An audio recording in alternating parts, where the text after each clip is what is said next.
Hi friends, வாங்க சிம்பிளாக புளி சாதம் குக்கரில் செய்யணும். எல்லாமே குக்கர்னு நினைக்காதீங்க. இது ட்ரை பண்ணி பாருங்கள், சூப்பராக இருக்கும். குக்கர் எடுத்து வச்சுட்டு அதில் நான் கிரவுண்ட் ஆயில் ஊற்றிருக்கேன்.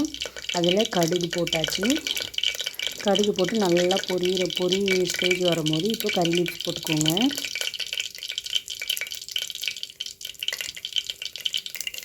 எல்லாமே ஒரே மாதிரி செய்யுங்க.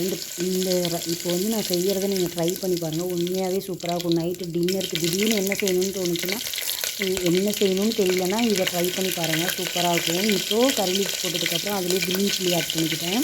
அதில் பெருங்காயத்தூள் கொஞ்சம் போட்டாச்சு.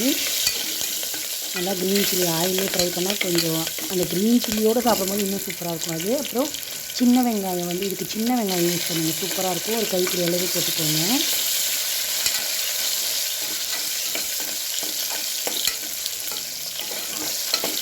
போட்டு நல்லா ஆயிலில் வந்து ஃப்ரை பண்ணும்போது இப்போது கிரவுண்ட்நட் போட்டுக்கோங்க. இதில் நல்லாயிருக்கும். கிரவுண்ட்நட் போட்டிங்கன்னா அது ஒரு வாய்க்கும் ஒரு கிரவுண்ட்நட் இருந்துச்சுன்னா கலக்காய் போட்டிங்கன்னா சூப்பராக இருக்கும்.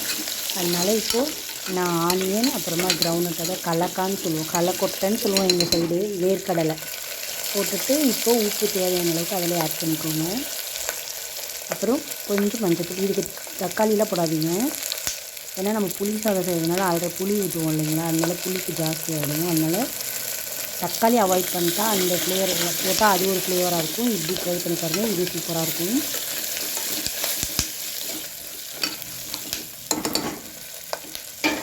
இப்போது இதில் வந்து இஞ்சி பூண்டு பேஸ்ட் ஆட் பண்ணிக்கோங்க. கொஞ்சமாக பூண்டு நீங்கள் முழுசாக போட்டிங்கன்னா அது சாப்பிடும் போது அதுவும் சூப்பராக இருக்கும். ஆனால் இஞ்சி பூண்டு பேஸ்ட் யூஸ் பண்ணிக்கோங்க, இது நல்லாயிருக்கும். அப்புறம் நான் வந்து பெப்பர், பிளாக் பெப்பரும் சீரகம் இது ரெண்டையும் வந்து மசிச்சு வச்சுருக்கேன். இன்னும் கொஞ்சம் நல்லா மசிச்சுக்கோங்க. இது இந்த அளவுக்கு மசிச்சதுக்கப்புறம் நீங்கள் அதில் ஆயிலில் போட்டுக்கோங்க. இந்த ஃப்ளேவரும் அதோடு ஆட் பண்ணும்போது சூப்பராக இருக்கும். இப்போ புளி, இது வந்து எங்கள் வீட்டு புளி, கொஞ்சம் கலர் சேஞ்ச் ஆகிடுச்சு. இப்போ அந்த புளி கரைச்சி வச்ச புளியை இப்போ இந்த அளவுக்கு ஃப்ரை ஆனதுக்கப்புறம் ஆட் பண்ணிக்கோங்க. இது கொஞ்சம் குலைவாக இருந்தால் தான் சூப்பராக இருக்கும் டேஸ்ட்டு.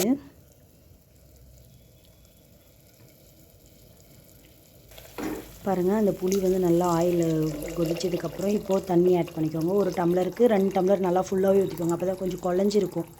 அந்த குழஞ்சிருக்க சூடோடு சாப்பிட்டிங்கன்னா சூப்பராக இருக்கும். அதனால் இப்போது இந்த அளவுக்கு கொதி வந்ததுக்கப்புறம் நீங்கள் ரைஸை வந்து ஆட் பண்ணிக்கோங்க.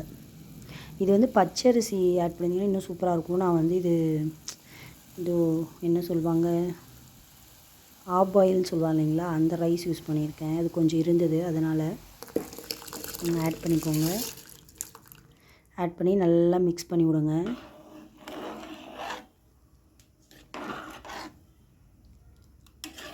கலர் பார்க்குறதுக்கு இப்படி தான் இருக்கும், பட்டு நான் முடிஞ்சதுக்கப்புறம் சூப்பராக இருக்கும். சிம்பிளாக நீங்கள் நைட் டின்னரோ இல்லை மார்னிங் டிஃபனுக்கோ இதை பண்ணிங்கன்னா சூப்பராக இருக்கும் சாப்பிட்றதுக்கு.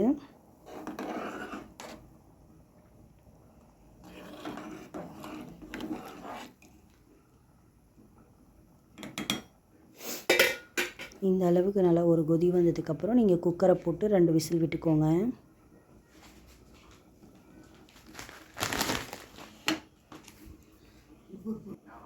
இப்போ வந்து விசில் வந்து 2 விசில் விட்டு எடுத்திங்கன்னா பாருங்கள், புளி சாதம் செம்மையாக இருக்கும். ட்ரை பண்ணி பாருங்கள். இந்த அளவுக்கு இன்னும் கொஞ்சம் கூட நீங்கள் கொலைய விட்டு எடுத்திங்கன்னா இன்னும் சூப்பராக இருக்கும்.